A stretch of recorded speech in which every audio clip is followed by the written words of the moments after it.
Okay, we'll start with this. On the heels of Devin Haney's big win yesterday in the Land Down Under, Ryan Garcia, his contemporary and professional rival, released a string of cringe-worthy tweets. This guy's situational awareness. Jesus Christ, read the room, Ryan. Ryan Garcia tweeted, considering that it's an undisputed fight, very underwhelming, and no urgency by either man, edge to Kambosos. Whatever. Ryan Garcia followed up by saying, boring. In truth, Ryan's not off base. There were a lot of people that felt yesterday's lightweight undisputed title fight was an anticlimactic fight. It lacked action. Both fighters lacked a sense of urgency. He's not the only one saying that. A lot of people are saying that. Such is the bane of the pure boxer that's actually having things all their way, fighting their fight and being comfortable whilst doing so. Pure boxer is economic, efficient, pot-shotting, sticking and moving from the outside at a safe distance, defusing and disarming their quarry, not necessarily laying into them. So when a pure boxer is having things all their way, what you're going to get is a quiet fight, a controlled fight, a cerebral fight. A fight like yesterday's fight. What makes this cringeworthy from Ryan, however, is that Ryan is no mere spectator. And what is this spectator sport? He's Devin Haney's contemporary. He's his professional rival. And for shading him from afar whilst he battles abroad to become his division's undisputed champion, why didn't Ryan fight Devin when he had the chance? You know, when he knocked out Luke Campbell and became the WBC's mandatory challenger to Devin's belt. His green belt. For sitting on the sidelines talking jive, why didn't you take care of business when you had the chance to take care of business? Why'd you look to fight other people? Why'd you look to fight Jojo Diaz? Why'd you look to fight? Why Javier Fortuna and not Devin Haney? I'm not talking about the rescheduled fight they're having set to go down this year. I'm talking about last year. What the hell does Jojo Diaz or Javier Fortuna have that Devin Haney didn't have? He had a belt. They don't. They didn't, I should say. And Ryan and his team, they were more happy to schedule fights with them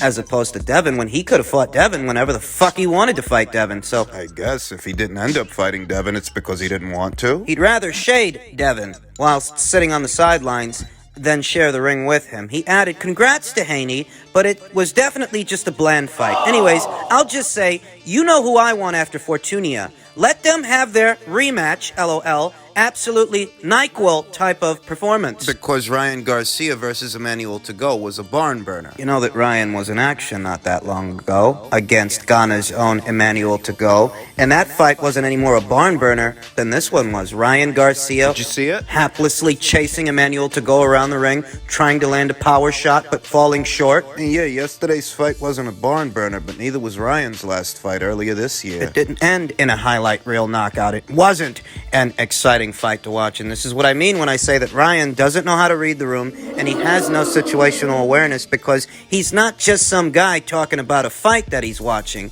He's Devin Haney's contemporary, his professional and amateur rival. He could have settled up with this guy as soon as he wanted to settle up with this guy, but he didn't want to, so he could sit on Twitter. Just sit on Twitter being catty, throwing shade at that guy. He tagged Gervonta Davis to one of his tweets, instructing Gervonta not to fight the way that Devin was fighting yesterday, to which Gervonta himself replied, shut the fuck up. To which Ryan Garcia replied, oh yeah, you say shut the fuck up, but you were screaming, I'm next. You should want this fight. Don't trip. Your disrespect will be addressed. Promise you that, bitch. You're telling Gervonta that he should want to fight you, but you should want to fight Devin? You guys used to box on the same platform. He was right there with you on the DAZN platform, ready, willing, and able to take you on, and you wanted to fight other people, and now what you're talking about doing is fighting a guy that boxes on Showtime. Like Gervonta Davis is really going to be next. How long are the both of these guys going to ride that scooter? More importantly, who do they expect to believe that Golden Boy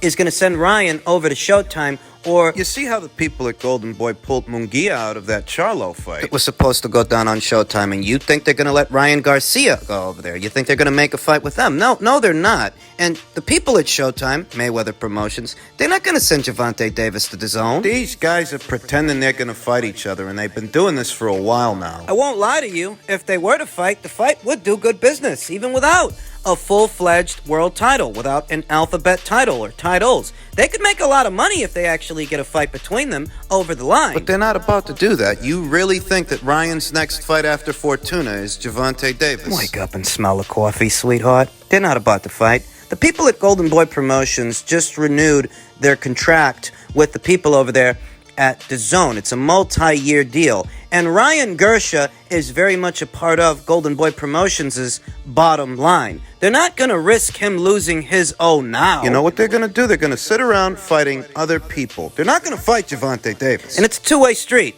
Works both ways. Gervonta, he's not going to fight them or try to. What I expect these guys to do is to sit on their hands, bide their time, wait for Devin Haney to move up in weight, wait for him to vacate all those alphabet titles so that Ryan can pick one up and Gervonta can pick one up. That's what I think they're going to do. Ryan Garcia will fight Javier Fortuna. Not a bad fight. Being honest, it's not a bad fight, but he'll fight guys like Javier Fortuna. Gervonta Davis will likely renew his contract with Mayweather Promotions, at which point he might have an Isaac Cruz rematch. They're going to wait for Devin to go to 140 pounds and vacate those titles so they can pick one up. Question is, how long is it going to take Devin Haney to vacate those titles and move up in weight? The conversation right now seems to be a potential George Kambosos Jr. rematch. I don't think anybody really wants to see a second fight. George does have that rematch clause.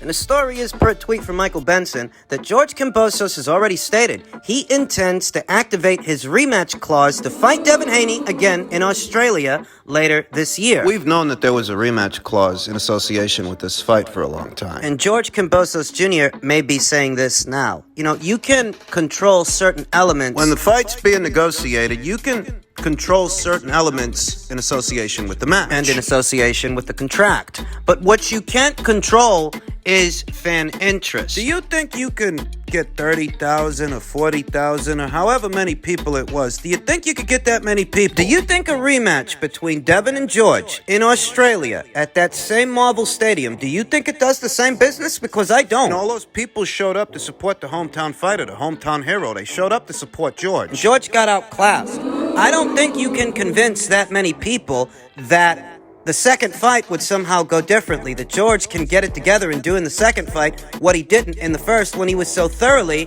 dominated. The fight itself wasn't a barn burner. It wasn't such a crowd-pleasing fight that they don't care who wins. It's not the kind of fight you want to see for a second time, being honest with you. It's not the kind of fight to where when it's over you say you want to see those two boys run it back. And if it's not that kind of fight and the audience doesn't actually want to see it again, you know what that means? What? The same money ain't on the table. There are some ballpark figures out there as to what the fighters made from this fight. Big numbers. Some figures estimate that George Kambosos Jr. got $10 million up front for this fight. Whatever he got, the same money ain't going to be there for a rematch that was there for the first. It won't. Not when the hometown fighter, the guy all those Aussies in Melbourne showed up to support. Not when he's the guy who got thoroughly outclassed in what was a very quiet and calm fight. Fan interest isn't going to be there. The fan interest isn't going to be the same. And if the fan interest ain't the same, the money ain't the same. Now, I'm not going to jump to wild conclusions and make bold proclamations. I'm just saying I wouldn't be at all surprised to see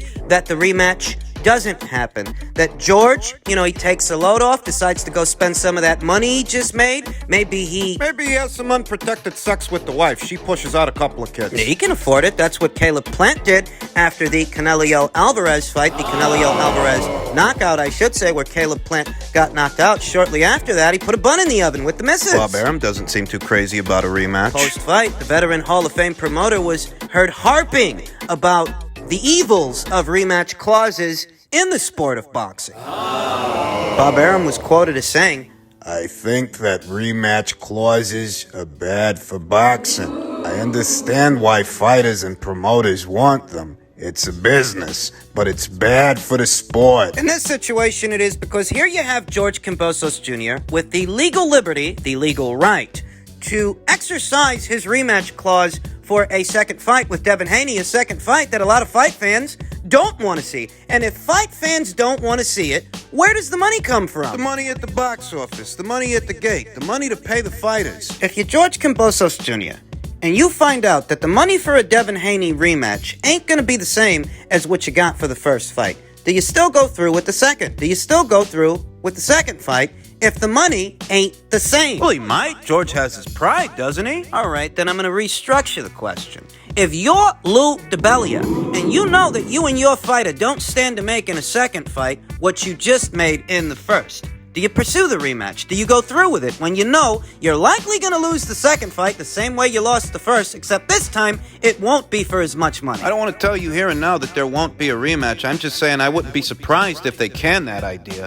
It wasn't a fan-friendly fight. The hometown fighter, the draw, he's the one that lost. He's the one that got dominated. So good luck getting people interested to see him get dominated again. I don't know if there's going to be a rematch, and if there is a rematch, I don't know if they do it in Australia. I'm just being honest. As a fight fan, I don't want to see a rematch because I don't think anything is going to change. I don't think it's going to be any different in a second fight than what we just saw in the first. George Kambosos Jr. is a capable boxer, but he doesn't have the base style, the right base style, to fluster Devin Haney. George Kambosos Jr. at his best is a durable boxer-puncher with some countering ability, and he works off that counter. But against a defensively responsible fighter like Devin Haney, who doesn't offer you up much to counter, you're waiting for a window to open to where you can hit him with a shot he don't see, a power shot. and you're going to get stuck. You're going to get left out there in the cold, waiting for that window of opportunity to open, because it won't open. Devin Haney is a pure boxer, and a pure boxer is a boxer-puncher's kryptonite. We've talked about this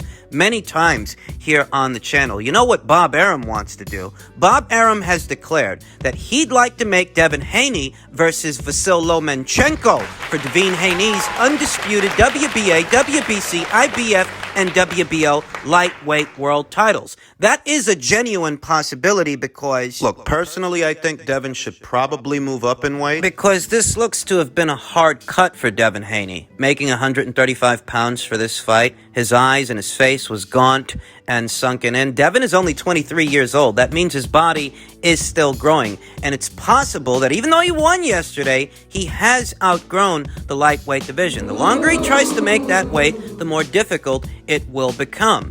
And, you know, maybe he should move up in weight. The thing is that there's more money in a Lomachenko fight than any of those other fights up there at 140 pounds, except a Teofimo Lopez fight. The difference is at lightweight against Loma. Those are both big fights. Those are both big fights if you can make them. Haney versus Lopez or Haney versus Loma. The difference is that against Vasyl Lomachenko at 135 pounds, Devin would be the A-side fighter. Devin's calling the shots. He's got all the belts. He might get the lion's share. Top Rank might offer that to him to ensure that the fight happens. Whereas with Lopez at 140 right now, there wouldn't be any belts on the line. Not at 140. At 135 pounds, Devin Haney would approach a Vasyl Lomachenko fight as that division's undisputed champion. He'd likely get the lion's share of the pot. Because he's the one that has something that Vasyl Lomachenko wants. And in spite of the crisis in Ukraine, taking Vasyl Lomachenko away from the sport of boxing, he really hasn't been gone all that long. You know, he's been active. He's been fighting. He fought once in 2020, fought 2 times last year. He was last in action in December. In that way, it's only been about 5, maybe a little over 5 months since he last saw action. 5 or 6. They can do that fight and offer Devin Haney a fuck ton of money to go through with it. If he passes on that, he has the option of moving up to 140 pounds. He won't be an undisputed champion up there, but he does have the Teofimo Lopez fight to look forward to. No belts, though. He doesn't have that leverage over Teofimo that he would have with Vasyl Lomachenko. In truth, I'd like to see the Vasyl Lomachenko fight happen. I think we've talked about it enough times here on the channel that... Devin Haney did us all a favor, you know. He did. You know, when Teofimo Lopez beat Vasyl Lomachenko, there were some of you out there in some circles that viewed Teofimo as this division's undisputed champion, even though he wasn't in possession of the WBC's world title. What he had was the franchise designation. Devin Haney, ahead of his fight with George, after George beat Teofimo, he said he doesn't want the franchise designation. He'll stay with the world title he came into this fight with. In that way, he is this division's bona fide undisputed champion. No disputes, no arguments. It's settled now. It's finally settled. And if upon Vasyl Lomachenko's return, Devin Haney still is this division's undisputed champion, he has the chance to settle yet another dispute. The one between him and Vasyl Lomachenko. Don't forget that Vasyl Lomachenko, by way of the WBO, is in a pole position to become Devin's mandatory challenger. He could put Devin, I should say, in theory, in a situation to where it's fight or flight. Devin either has to fight him or surrender the brown belt. surrender the WBO title. Now, we saw Ryan Garcia react to yesterday's fight. We saw Ryan, we saw Javante, we saw Shakur Stevenson, Clarissa Shields. A lot of people reacted to yesterday's fight. But you know who I didn't see react to yesterday's fight? Vasyl Lomachenko. He has to make a decision. Is he going to stay behind in war-torn Ukraine, or is he going to fight? Is he going to fight Devin Haney or not? Only Vasyl Lomachenko and his team know the answer to that question. In truth, a fight with Devin, it's a winnable fight. The sooner the better. The sooner the fight happens, the more it favors Vasyl Lomachenko. The longer it takes to make, the more it favors Devin, the younger man. But it is a winnable fight.